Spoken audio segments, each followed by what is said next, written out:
Voilà, donc ici, on va travailler sur donc, le troisième cas de figure, petit c, régime que l'on va appeler, si vous voulez, pseudo-périodique. Donc il y avait apériodique, critique et maintenant pseudo-périodique. Donc qui a lieu quand Q est supérieur à 1,5. Autrement dit, il faut que la résistance, si vous voulez, soit a priori ici supérieure donc, à cette fameuse résistance critique là ici. Donc ça veut dire que là maintenant, si Q est supérieur à 1,5, eh bien en fait, ça veut dire que du coup vous avez 1 sur Q qui doit être inférieur ici à 2. Alors pardon, j'ai fait ici une petite erreur. En fait non, la résistance critique dans ce cas-là doit être, la résistance pardon, du circuit doit être inférieure à la résistance critique. Voilà, ça c'était une petite bêtise là ici que je corrige tout de suite. Voilà. Oui, bien évidemment, hein, quand vous êtes, je reviens 30 secondes en arrière, quand vous êtes dans le régime apériodique, le tout premier que l'on avait vu, la résistance critique, bien évidemment, la résistance du circuit est supérieure à la résistance critique. Pour le régime critique, la résistance du circuit est égale à la résistance critique. Et quand on est, bien évidemment, dans le régime pseudo-périodique, donc c'est ce qu'on étudie maintenant, eh bien la résistance, du coup, hein, le fait que le facteur de qualité soit supérieur à 1,5, la résistance est inférieure hein, donc à la résistance critique, c'est-à-dire 2 racine de L sur C. Voilà.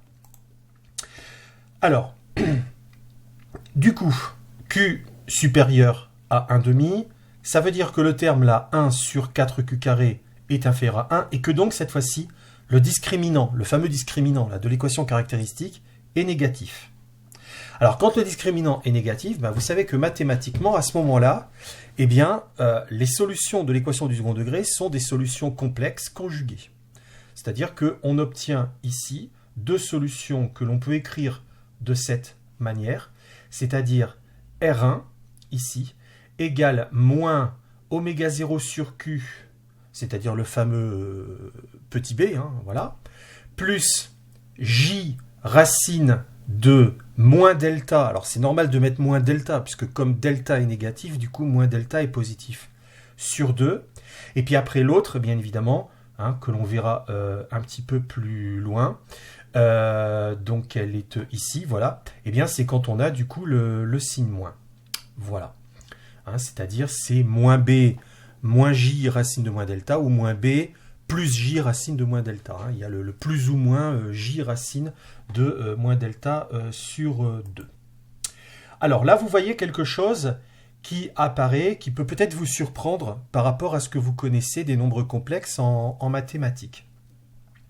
Le nombre complexe, donc imaginaire, hein, ce qu'on appelle le nombre imaginaire, que vous appelez en mathématiques le nombre i, c'est-à-dire le nombre tel que i carré est égal à moins 1, hein, bon, je ne refais pas tout dans le détail, eh bien ici en physique, nous, on décide de l'appeler J, en fait. Alors, pourquoi on se différencie des mathématiques en mettant J maintenant plutôt que I? C'est tout simplement parce que si on continue à travailler avec I, on aurait peur de confondre avec l'intensité, si vous voulez. Parce qu'en quelque sorte, la lettre I, vous avez compris que pour nous en physique, elle est déjà réservée pour l'intensité du courant. Donc, du coup, ici, la lettre J, eh bien, pour ce type d'études, hein, bien évidemment, de notions là ici, eh bien, va être réservé pour noter le fameux nombre imaginaire. Donc, du coup, J, c'est comme le petit i des maths, c'est-à-dire c'est le nombre imaginaire tel que, en maths, on disait i carré égale moins 1, ici, je dirais, j au carré égale moins 1. Voilà.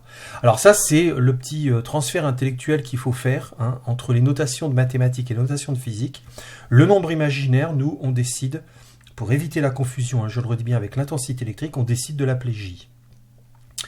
Alors, à partir de là, je réarrange donc ici un petit peu comme j'avais fait la première fois. Là, ici, je vois que j'ai un 4 oméga 0 carré, donc je sors ça de la racine carrée, j'ai donc 2 oméga 0, bon, etc. Je réarrange mon truc, je simplifie par 2, et j'obtiens ça. Vous voyez que c'est quelque chose qui ressemble un petit peu au premier cas de figure, sauf que là, il y a le fameux nombre imaginaire qu'on décide d'appeler J, là, ici. Voilà. Alors, on décide également de simplifier, c'est-à-dire ici, de noter comme ça, R1 égale moins 1 sur tau, c'est-à-dire qu'ici, j'identifie le moins 1 sur tau avec ce terme-là, C'est exactement ce qui est écrit là, ici. Donc, alors, c'est écrit dans l'autre sens. Hein, c'est-à-dire que là, si vous identifiez moins 1 sur tau avec moins oméga 0 sur 2Q, du coup, vous retrouvez bien le fameux temps de relaxation, tau qui vaut ici 2Q sur oméga 0. Et alors, surtout, ce que l'on va faire, c'est que ce terme-là, ici, oméga 0 multiplié par la racine là, de 1 moins 1 sur 4Q carré, là, ici, qui est un terme un petit peu lourd, eh bien, on décide donc de l'appeler oméga tout court. Alors, on fait donc ici une distinction entre le oméga 0 et le oméga 0 tout court.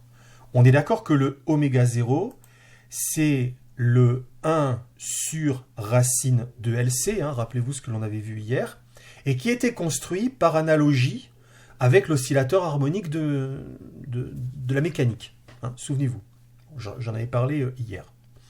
Donc, dans ce cas, j'appelle cet oméga 0 pulsation propre, c'est-à-dire pulsation spécifique de l'oscillateur. Et en fait, le oméga ici, eh bien, je ne vais pas l'appeler pulsation propre, je vais l'appeler pseudo-pulsation. Pseudo-pulsation. Alors, on va voir en fait pourquoi on dit pseudo-pulsation. Bien évidemment, c'est lié à cette notion de régime pseudo-périodique. Et on va préciser un petit peu les termes après. Et on voit que, en fait, la pseudo-pulsation, et donc par voie de conséquence la pseudo-période, en fait. Parce que qui dit pseudo-pulsation dit pseudo-fréquence, pseudo-période. Eh bien, cette pseudo-pulsation, ou fréquence, période, etc., est légèrement différente de la pulsation propre, ou fréquence propre et période propre. Il y a un léger décalage. Alors, c'est vrai que ce n'est pas très très grand, hein, et surtout, tout le monde voit bien que, ici, quand Q tend vers l'infini, c'est-à-dire qu'imaginons que je prenne un Q très très très grand. J'avais dit la fois dernière qu'à ce moment-là, on se rapproche du cas idéal de l'oscillateur harmonique. Effectivement, à ce moment-là, vous êtes d'accord, si Q devient très grand, voire tend vers l'infini, 1 sur 4Q au carré, donc ça tend vers 0, et vous voyez qu'à ce moment-là, le oméga, donc autrement dit, ça veut dire que la racine ici, elle tend vers 1, et donc ça veut dire dans ces cas-là que la pseudo-période, en fait, la pseudo-pulsation, et donc par voie de conséquence aussi la pseudo-fréquence, la pseudo-période, tend vers la pulsation propre, ou fréquence propre, ou période propre. Voilà. Donc, voilà ce que l'on pouvait dire, si vous voulez, là, ici. Alors, si, voilà, je poursuis ici, eh bien, j'aurai de même donc la deuxième solution. Alors, vous êtes d'accord, là, je n'ai pas tout redéveloppé là, ici. La première solution, vous êtes d'accord, elle était avec le signe plus, là, ici, qui provenait du plus j racine de moins delta. Bon, là, vous aurez le moins j racine de moins delta, qui va donc vous amener ici au signe moins. Hein. Là, ici, la différence, c'est que là, vous avez le plus, alors que là, vous avez le moins. Donc, c'est le fameux moins b, plus ou moins. Et on voit bien qu'ici, effectivement, comme derrière, là, ici, j'ai la partie imaginaire qui est identique ici, et la partie réelle qui est identique, il y a juste là un plus et là un moins. On voit bien que ces deux nombres complexes, ici R1 et R2, sont bien deux nombres complexes conjugués. Hein. Quand vous avez A plus IB et A moins IB, c'est donc bien, par définition, Z et Z bar, comme on dit, hein, c'est-à-dire les nombres complexes et conjugués. Voilà. Donc bien évidemment, si j'ai moins 1 sur tau plus j oméga, avec bien évidemment les mêmes définitions de tau et oméga ici, j'aurai maintenant moins 1 sur tau moins j oméga. Ce sont donc ici les deux racines complexes.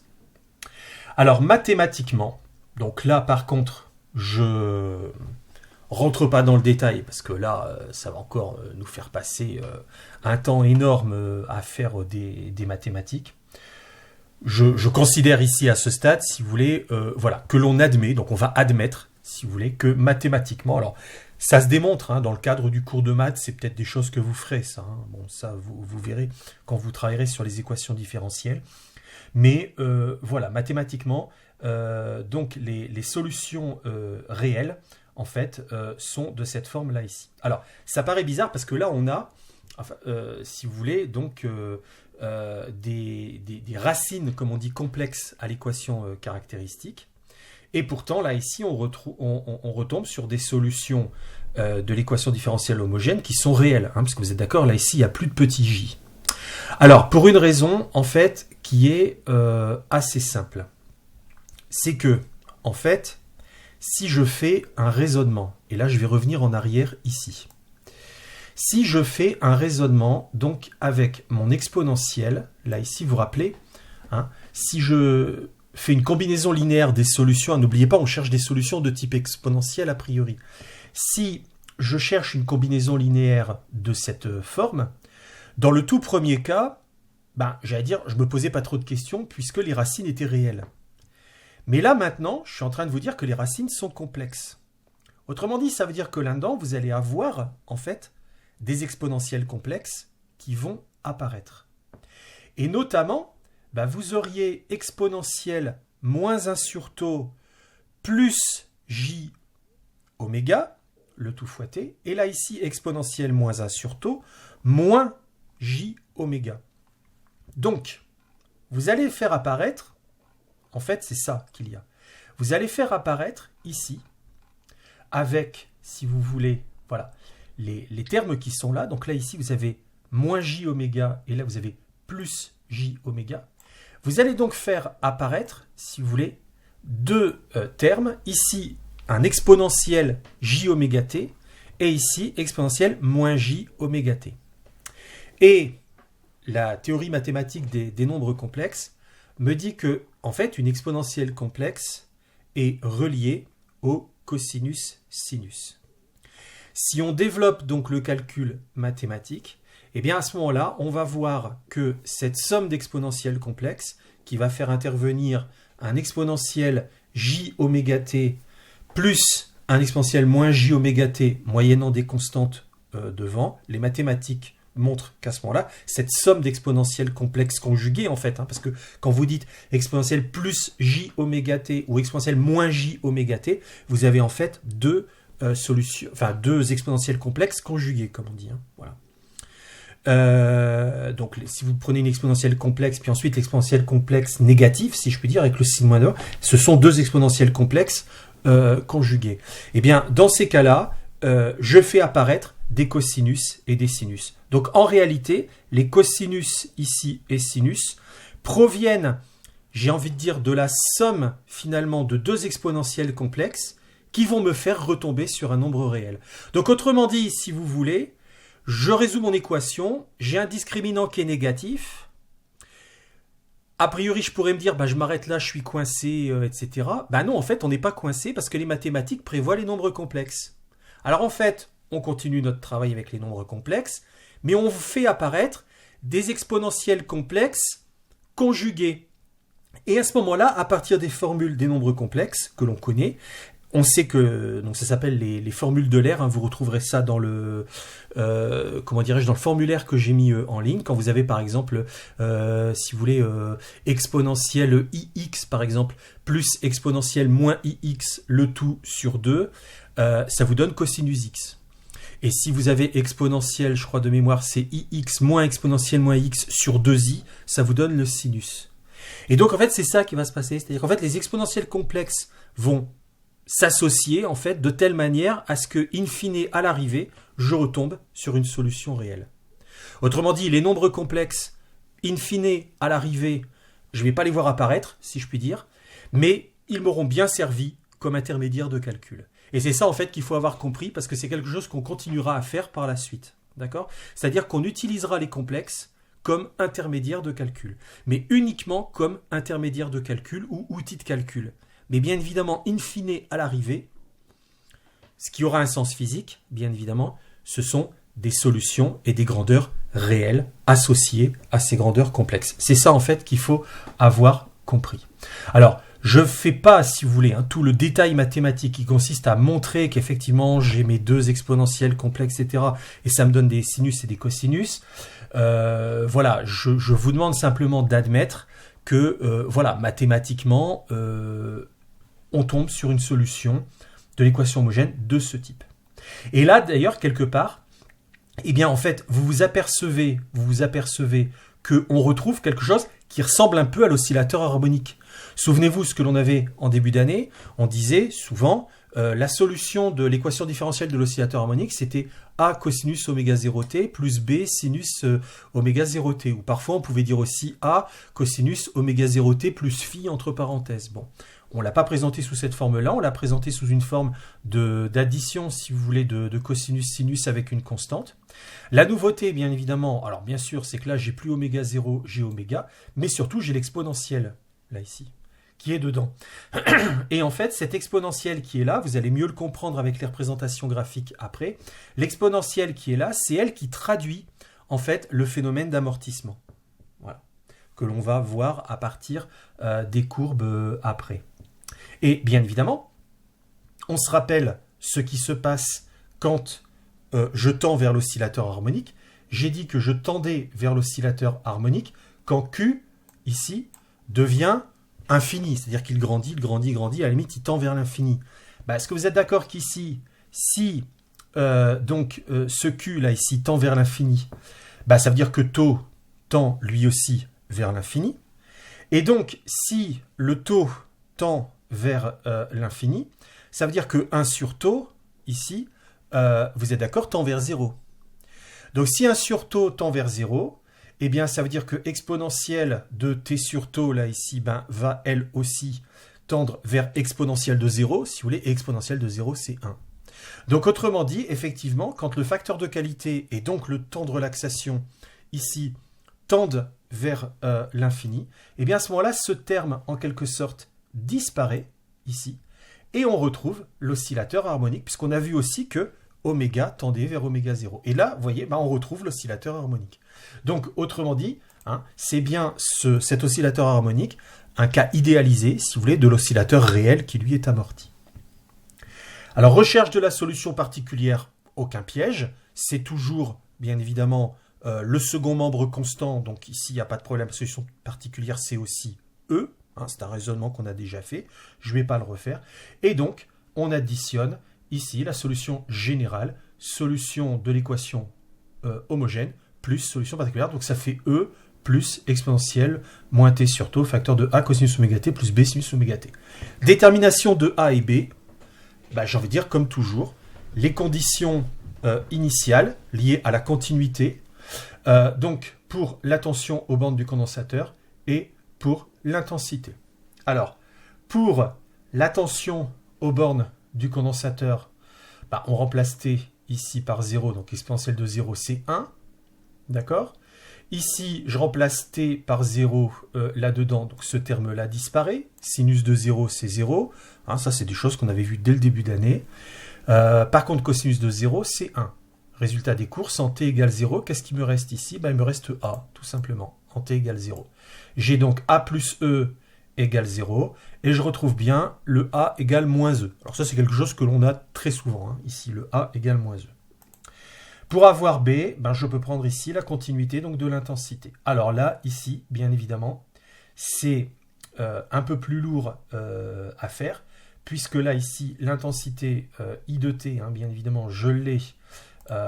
Donc là, ici, je peux éventuellement, bien sûr, la noter comme ça, ici. Bon, là, je ne remettrai pas I de T, parce que sinon, ça va alourdir.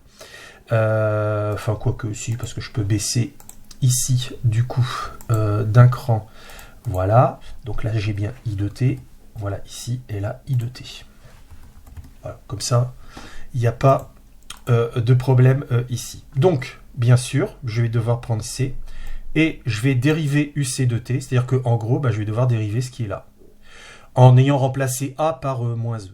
Enfin, encore non, même pas, parce que j'ai laissé A et B là ici pour l'instant, bon, peu importe. Il faut que je dérive ce truc-là. Donc, bien évidemment, dérivée d'une constante, bon, ça va partir. Et après, j'ai la dérivée d'un produit. Donc, la dérivée d'un produit, formule de maths, U'(V plus UV'.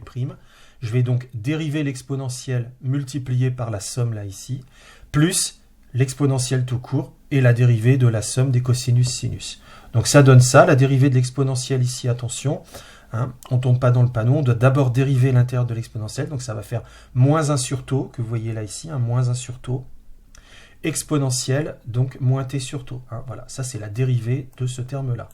Fois donc c'est le U', si vous voulez, fois V, hein, V c'est ce terme-là, donc je l'ai ici, plus U, donc U, bah, c'est l'exponentielle, V'.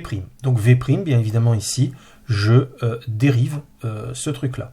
Donc là, je vais avoir, dérivée de cosinus, c'est moins sinus, donc moins oméga fois A, bien sûr, sinus oméga t, plus oméga B, cosinus oméga t. Bah, c'est exactement ce que vous avez donc là, ici. Voilà. Alors, on réarrange mathématiquement les choses là, ici, en regroupant, si vous voulez, tous les cosinus d'un côté, tous les sinus de l'autre. C'était pas une étape obligatoire, mais moi j'ai préféré la faire là, ici, pour la lisibilité, si je puis dire, des choses.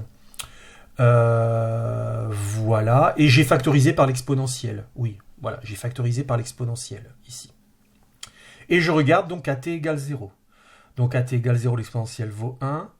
Le cosinus vaut 1. Donc là, ici, j'aurai 1 et 1. Et le sinus vaut 0. Donc si vous regardez bien, c'est ça aussi l'intérêt d'avoir fait ça, c'est qu'en gros, ce terme-là dégage, là, ici, en t égale 0. Hein, puisque les sinus, ici, donc, sont nuls. Et donc, j'obtiens ça. I de t, donc en 0. Hein, ici, on est d'accord, hein, c'est I de t, là, ici. Voilà, donc t égale 0. Hein, comme ça, voilà. Eh bien, ça me donne donc cette expression. Voilà, ici, cette expression. Donc, c'est nul et ça donne donc C ici. Donc, C, on est d'accord, c'est la capacité du condensateur. C'est pas une constante ici, hein, c'est la capacité du condensateur. Donc, oméga B moins A sur tau. Alors, bien évidemment, ici, ça fait C, donc oméga B. Alors, effectivement, plus E sur tau, parce qu'on sait que A, c'est moins E. Et donc, du coup, ben, on obtient là, ici, B, qui vaut moins E sur donc oméga tau. B égale moins E oméga tau. Et donc, on réécrit ici. Et on obtient donc cette équation qui est là, ici. Donc, à partir de l'expression de I de t, donc là, je reprends tout ça. Je peux obtenir, donc ici, une expression de I de t, en fait, en faisant intervenir oméga 0 carré, et ici, oméga 0 et UR. Voilà. Bon, ça, je vous laisserai reprendre le calcul là, ici. Bon, il faut y aller vraiment étape par étape. Donc, vous voyez là, je reprends mon expression de l'intensité, etc. ici. Et puis, ensuite, ben voilà, je m'aperçois que le terme qui est là, ben, je peux le simplifier, notamment en faisant intervenir le facteur de qualité. Et on voit que, en fait, le terme qui est là, c'est le rapport oméga 0 carré sur oméga. Bon, ce qui permet de simplifier les choses. Et puis après, donc j'ai UL. Alors UL, à nouveau, je redérive. Hein. Il faut que je redérive l'intensité. Et in fine, donc, j'obtiens ceci. Voilà. Alors, bien évidemment, tout ça, il ne faut pas le connaître par cœur. Hein. Je veux dire, c'est pas des choses qui sont exigibles, si vous voulez, au sens de l'apprendre par cœur, hein, bien évidemment. Mais, en fait, si vous voulez, tout ce que l'on fait là, c'est... Comme je dis souvent, c'est déjà un exercice, si vous voulez, quelque part. Alors, on en fera d'autres après, hein. Mais c'est déjà un exercice, si vous voulez, où le but du jeu, c'est vraiment de décomposer toutes les étapes. Mais, bien sûr, c'est un processus qu'il faut savoir faire au coup par coup, dans un exercice, notamment en étant guidé par des questions, des sous-questions, des choses comme ça. Voilà. Donc... Ici, si je regarde un petit peu l'allure des courbes, ben voilà ce que j'ai là ici. Autrement dit, là, vous voyez que j'ai ce type de courbe.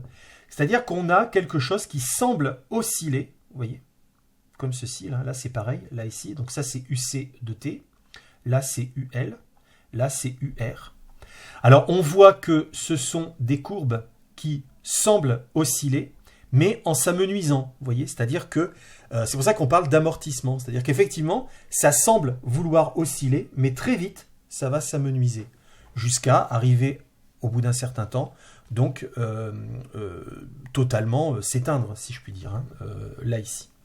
Et donc à ce moment-là, ben, la tension aux bandes du condensateur va tendre, bien évidemment, vers la valeur de l'échelon, donc ici 5 volts, Et puis les deux autres, bien évidemment ici, vont tendre vers 0, automatiquement. Puisque, bien sûr, l'oscillation de l'intensité ou de la dérivée de l'intensité, irrémédiablement, va tendre vers 0. Alors, ce qui est tout à fait normal, parce que vous êtes d'accord qu'ici, il n'y a plus de terme constant devant. Si vous prenez UL, il n'y a plus une constante, là, ici, devant, plus ce terme-là. Idem ici. Là, on n'a pas, vous voyez, une constante, plus le terme, je dirais, exponentiel et sinus. Alors que là, vous avez une constante. Alors, on l'a factorisé, mais on a bien une constante, là, ici. Hein. Donc, bien évidemment, si ce terme-là tend vers 0 irrémédiablement, parce que l'exponentielle, tout simplement, au fil du temps, elle tend vers 0. Hein. Vous êtes d'accord que là, si je fais tendre t, donc le temps, hein, vers l'infini, bah, l'exponentielle tend vers 0, automatiquement. Donc, ce terme-là, quand t va devenir très grand, il va tendre vers 0. Donc, UC tend bien vers la constante E, là, ici. Bah, c'est ce que vous voyez apparaître, là, ici. UC tend bien vers la constante E, là, ici. Hein. Vous êtes d'accord? Si je prolongeais, hop, je tendrais bien vers 5 volts, là, ici, dans mon exemple. Alors que là, ici, pour UR et pour UL, vous n'avez pas cette constante additive, si vous voulez, hein, en plus. Vous avez directement un terme, donc là, c'est, bon, bah, voilà, une constante multiplicative, ici, puis après, exponentielle sinus. Et puis ici, l'exponentielle avec, bon, une somme, là, ici, de cosinus-sinus. Mais on a bien, à chaque fois, l'exponentielle moins t sur tau, l'exponentielle moins t sur tau. Donc bien évidemment, si t devient très grand, voire tend vers l'infini, ben, inévitablement, UR tend vers 0, UL tend vers 0. Ben, c'est exactement ce que vous voyez là ici. Les deux tendent vers 0, on est d'accord, ma ligne 0, elle est là. Voilà. Donc ça, c'est la simulation, hein, par programme sur Python.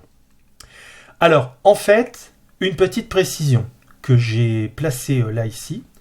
Les lignes qui sont en pointillé orange, là ici, vous voyez, il y en a une de chaque côté. Eh bien, en fait, elles représentent, si vous voulez, le profil de l'exponentielle moins t sur tau, là ici. C'est-à-dire que, en gros, si je représentais le profil, alors je dis bien le profil parce que c'est pas directement la fonction, hein, parce qu'en fait il faut la décaler pour tenir compte de l'échelon, etc. Bon, là c'est un petit peu compliqué, je rentre pas dans le détail parce que là c'est franchement pas l'objectif, ça c'est, j'ai envie de dire, ma mixture à moi quand j'ai fait le programme, si vous voulez. En gros, l'idée c'est de dire, bon ben voilà, en fait, les courbes en pointillé orange ici, eh bien elles suivent, si vous voulez, le profil de l'exponentielle.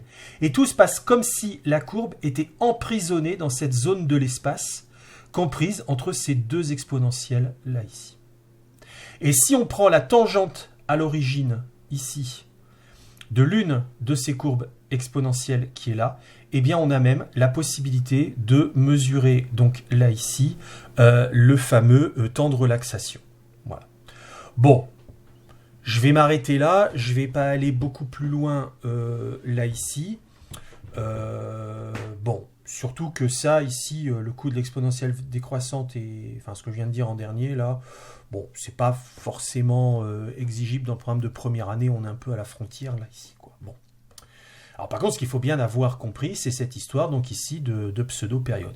Alors bien évidemment, enfin de pseudo-pulsation et donc de pseudo-période, pseudo-fréquence, etc. Donc là par exemple, si vous aviez un graphe comme ça, bah, si on vous demande de déterminer la pseudo-période par exemple, bah, la pseudo-période concrètement, vous iriez par exemple bah, de là jusque là, puis de là jusque là, puis de là jusque là, puis de là jusque là, etc. quoi. Ce qui veut dire que là, par exemple, ici, bah, vous avez, bah oui, là, vous avez grosso modo 1 milliseconde parce que c'est du 10-3 là ici. Donc vous avez 1 milliseconde hein, par exemple, si vous allez de là à là, vous avez bien donc de 1 à 2, vous avez bien 1 milliseconde ici. Puisque c'est en 10-3 secondes, donc ça fait bien 1 milliseconde donc de pseudo-période. Voilà.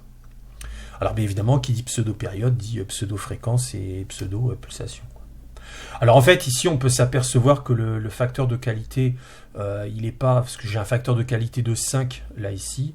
On peut montrer, si vous voulez, dans ce cas-là, que le décalage hein, que l'on aurait entre la période et la pseudo-période, en fait, il est vraiment négligeable, là, ici. Donc très souvent, d'ailleurs, dans la pratique, en TP, on confond un peu les deux, parce que franchement, quand on calcule le décalage, on s'aperçoit même que c'est quasiment pas mesurable avec les instruments qu'on a en labo, si vous voulez.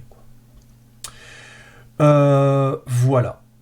Alors, une petite remarque là ici, ces grandeurs donc oscillent à l'intérieur d'une enveloppe exponentielle, c'est ce que j'ai dit.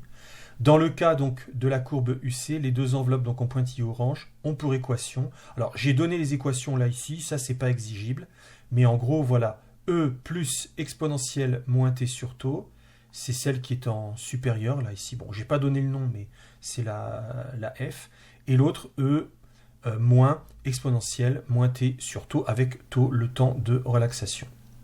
Alors ici, bien évidemment, on mesure en bleu ciel le temps de relaxation et non le temps caractéristique type constante de temps qu'on avait vu dans les circuits RC. Attention, là il faut faire attention, il y a des choses qui ressemblent, mais ce n'est pas exactement les mêmes notions derrière tout ça. Voilà ce que l'on pouvait dire donc là ici.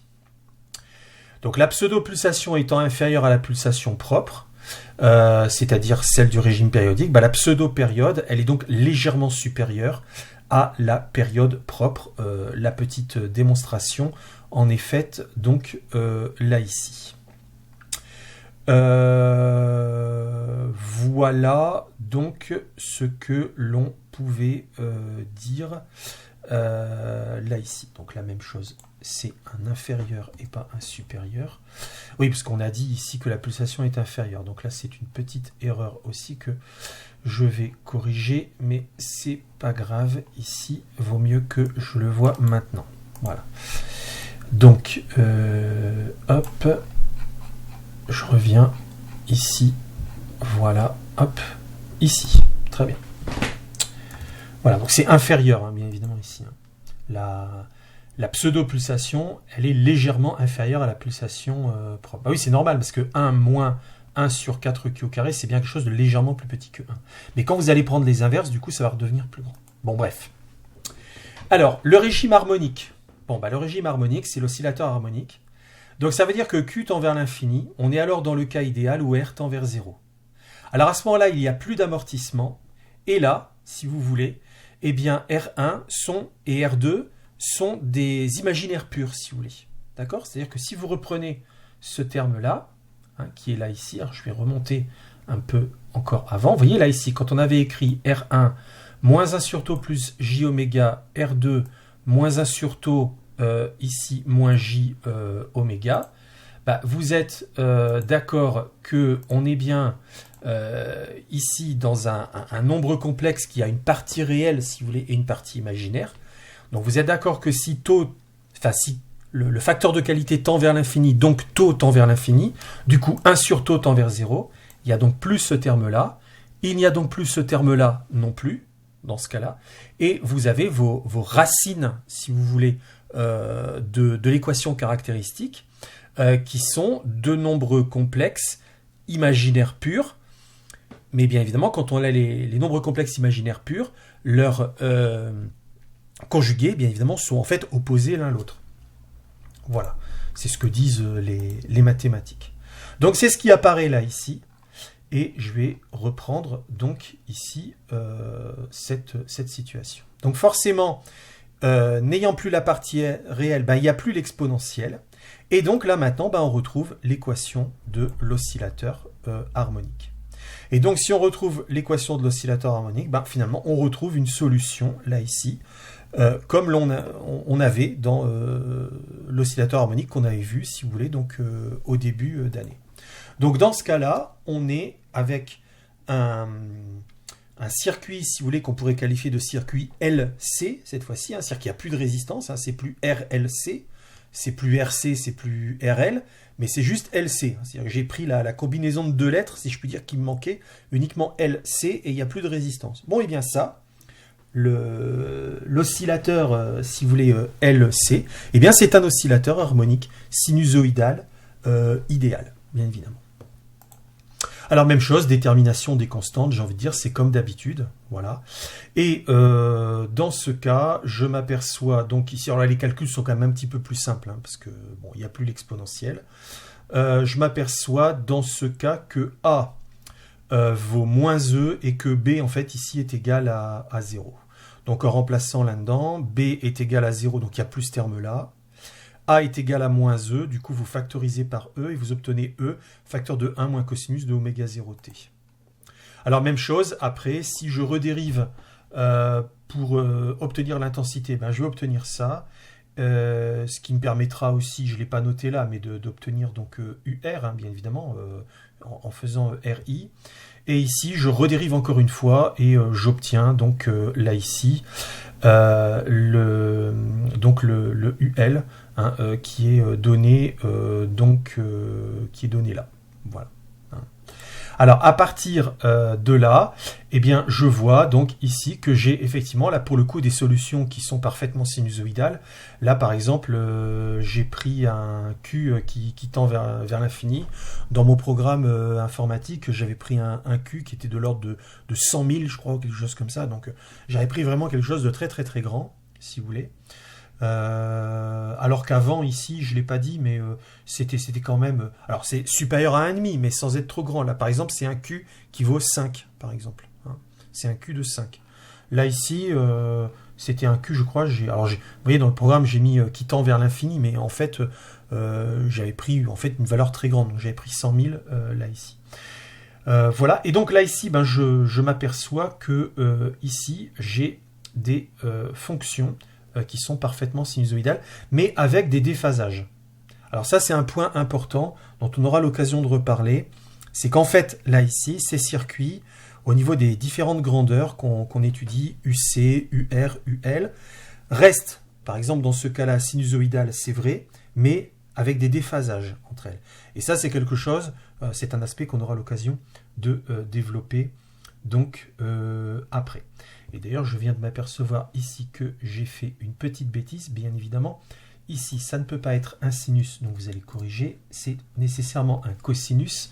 Bah, c'est tout à fait normal, puisque UL, c'est LDI sur DT, donc vous allez devoir redériver le I, là, ici. Et en redérivant le I, bien sûr, du sinus, vous allez revenir au cosinus.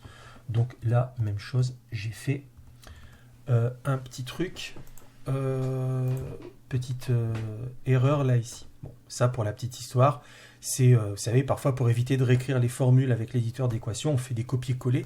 Seulement parfois en faisant les copier-coller, on oublie de changer des petits termes là ici, d'où l'intérêt effectivement de relire tout ça et de corriger le tout.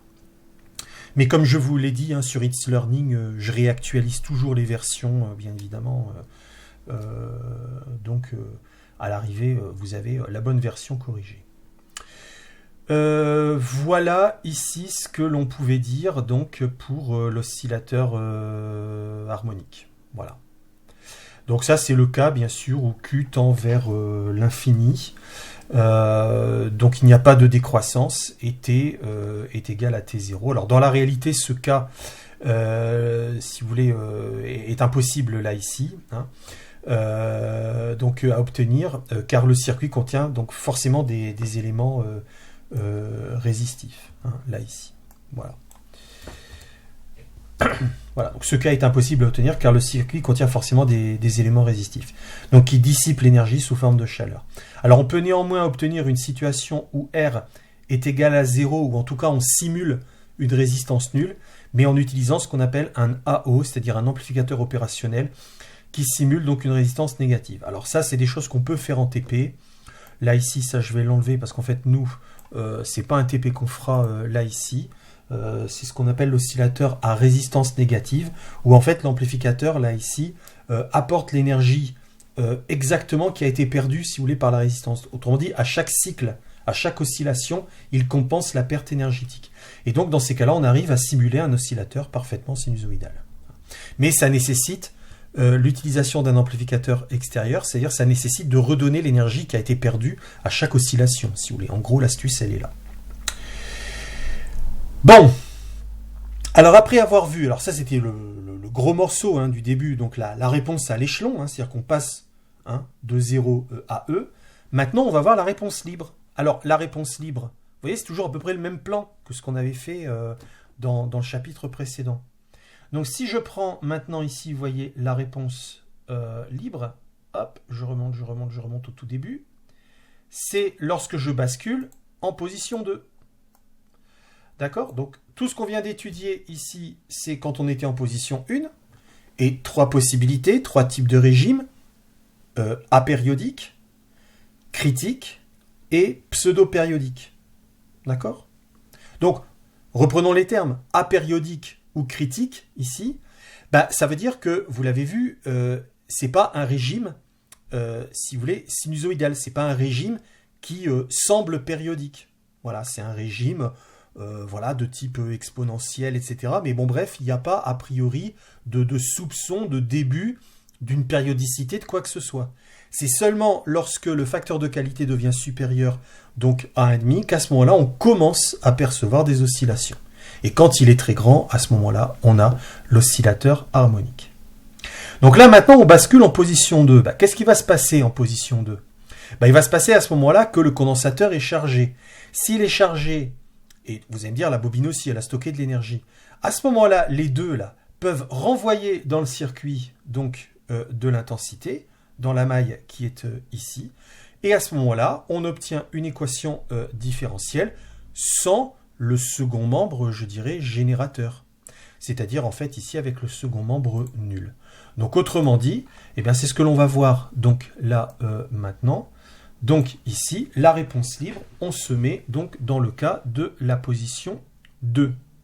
Alors, dans le cas donc de la position 2, le condensateur chargé à l'état initial maintenant, donc autrement dit, là, je pose un nouveau T égale 0. Alors ça, c'est ce qui va changer par rapport au TD qui va venir après. Donc, autrement dit, ici, je change mon T égale 0. Hein, c'est-à-dire je prends une nouvelle origine de date. Mais sauf que là, maintenant que le condensateur il est chargé, eh bien, le UC à la date un petit peu avant, là que j'appelle 0-, il ne vaut pas 0 cette fois-ci, il vaut E, puisque le condensateur donc, est chargé. Donc à ce moment-là, l'équation différentielle, finalement, c'est l'équation différentielle, en fait, comme l'équation différentielle homogène de tout à l'heure, c'est-à-dire qu'il n'y a plus le second membre, là, ici. Et donc, à ce moment-là, voilà, on ne va pas tout refaire. En fait, il suffit de reprendre les solutions que l'on avait avant, mais uniquement de la partie équation homogène. En fait, les solutions qu'on a maintenant, c'est les solutions homogènes. En tout cas, pour les solutions générales, hein, bien évidemment. Hein. Voilà. Après, ce qui va changer, bien évidemment, c'est que les constantes ne vont pas être les mêmes parce que les conditions initiales ont changé. Alors, c'est ça, ici, qu'il faut, en fait, avoir compris. Là, j'ai donné, si vous voulez, l'ensemble des solutions. Alors, je n'ai pas tout refait, mais j'ai donné l'ensemble des solutions, donc telles qu'elles apparaissent, du coup, là, maintenant. Donc, pour UC, on a ça. Pour I, on a ça. UR. Vous voyez qu'en fait, c'est ce terme-là, mais pour lequel j'ai multiplié par R. Hein, oui, U égale RI. Et ici, UL. Dans ces cas-là, on obtient, donc, pour le régime amorti, c'est-à-dire ici un facteur de qualité qui est donc plus petit que ici 1,5. Donc là j'ai pris 0,2, hein, 1,5 c'est 0,5. Hein. Là ici donc j'ai pris 1,5.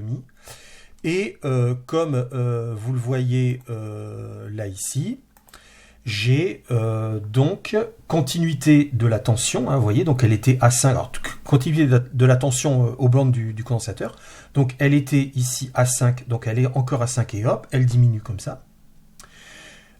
Ensuite, j'ai continuité de l'intensité, donc continuité de la tension aux bornes de la résistance. La continuité de l'intensité, c'est du fait de la présence de la bobine.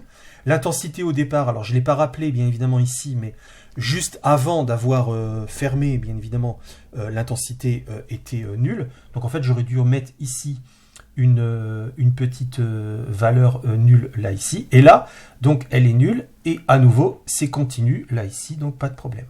En revanche, la tension aux bandes de la bobine, elle est discontinue. Alors ça, c'est pour le régime, donc, si vous voulez, libre, amorti, mais supposé donc ici, comment dire, apériodique, hein, oui, c'est ce que j'ai noté là ici, apériodique. Là ici, c'est les équations pour le régime critique. Hein, donc là, j'ai pas tout refait, hein, bien évidemment, dans le détail. J'ai donné directement les résultats. Donc tout se passe comme si on avait l'équation sans second membre. Hein. Voilà. Et donc, à ce moment-là, il faut refaire toute l'étude que l'on a fait avant, mais avec l'équation sans second membre et avec les conditions initiales qui ont changé uniquement pour U. c'est-à-dire qu'on a I 0 moins 0 plus continu, donc elles sont égales, hein, I0 moins égale I0 plus égale 0. Mais par contre, U0 moins égale U0 plus égale E cette fois-ci, et pas 0. C'est la petite différence par rapport à toute la première partie. Mais c'est tout. Donc on peut reprendre les équations finalement qu'on avait obtenues des solutions homogènes, d'accord ? On met les nouvelles conditions initiales et on obtient ce que je vous montre là ici, donc ce qui était là ici pour le régime apériodique et ce qui est maintenant pour le régime critique. Donc, je fais tout ça, et je m'aperçois finalement, vous voyez que là, ici, bah, c'est toujours pareil. Si je regarde cet ensemble de courbes, là, ici, par rapport à celle-là, bah, c'est à peu près pareil. Sauf que si je prends l'évolution de la tension bande du condensateur, ici, je vois que je reviens à 0, mais plus lentement. C'est-à-dire que je mets plus de temps ici à revenir à 0. Alors que là, je reviens à 0 beaucoup plus rapidement. D'accord ? Alors, ça, par exemple, le régime critique, c'est un truc qu'on aura l'occasion de revoir en mécanique. Le régime critique, quand on a un oscillateur à ressort, c'est quelque chose que l'on cherche, j'ai envie de dire, à régler et ajuster le plus finement possible lorsqu'on fabrique un amortisseur. Parce que, par exemple, vous êtes avec votre voiture, par exemple, vous passez sur une bosse. Bon. Votre amortisseur, donc forcément, va se déformer.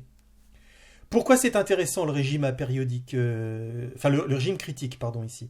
C'est qu'à ce moment-là, eh bien, en régime critique, on va tout faire pour ramener le plus vite possible l'oscillateur, enfin la voiture, en fait, hein, ici, à sa position d'équilibre. C'est-à-dire que si j'étais en régime apériodique, dès que j'aurai, si vous voulez, une déformation, à ce moment-là, la voiture va mettre un temps extrêmement long pour revenir à sa position d'équilibre. Et si j'étais en régime pseudo-périodique, bah à ce moment-là, ce serait hyper dangereux parce que dès que je prendrais comme ça une bosse, paf, la voiture elle se mettrait à osciller comme ça. Alors, certes de manière amortie, mais il y aurait quand même une petite marge d'oscillation. Donc, c'est pas intéressant. Donc là, par exemple, dans le cas d'un amortisseur de voiture, donc là c'est un exemple de mécanique, le régime critique est donc très intéressant. Et puis après, bien évidemment, le régime pseudo-périodique, donc à nouveau les équations hein, issues de l'étude, et voilà ce que l'on obtient. Et là, bien sûr, tout est centré sur 0. Hein, tout est centré sur 0, puisque là, on part de E, oscillation, comme ceci, et comme ceci, là, ici, avec donc le déphasage et les fameuses courbes ici, représentant donc l'exponentielle décroissante. Et là, tout est centré, bien évidemment, sur 0. Pour terminer, et comme ça on aura clôturé cette partie-là, bien sûr, le régime harmonique. Bon, bah, le régime harmonique, c'est le régime que l'on connaît hein, déjà plus ou moins, puisque c'est celui qui reprend hein, donc ici ce qui avait été vu. Alors même chose là ici, donc attention, même chose, on corrige. Là c'est bien à nouveau un cosinus, oui parce que vous avez un cosinus, donc je bascule au moins sinus, et le sinus, hop, je reviens ici au cosinus. Alors bien évidemment, je rappelle que là, quand je redérive, donc là ici, le oméga 0, je retrouve bien oméga 0 carré, hein, donc là ici, et en faisant donc oméga 0 carré, je vais donc ici en fait obtenir E, donc là il n'y a pas d'erreur bien sûr à ce niveau-là. Et voilà donc ici pour la réponse libre. Voilà. Pour donc je m'arrête là pour la séance, là, parce qu'il est 1 heure. Pour lundi, alors je rappelle que lundi, on reprend tout le monde en présentiel, d'accord ?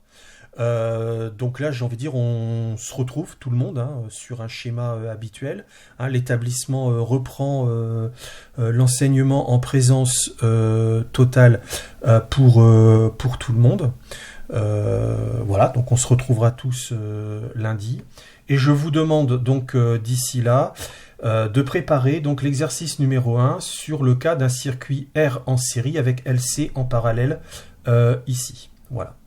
Donc ici, voilà, on vous demande de déterminer les relations que l'on peut écrire en fonction des divers paramètres, déterminer par un raisonnement physique sans calcul les valeurs des tensions, des intensités, etc. juste après la fermeture, établir l'équation différentielle donc associée à U de t et établir une comparaison avec le circuit RLC série.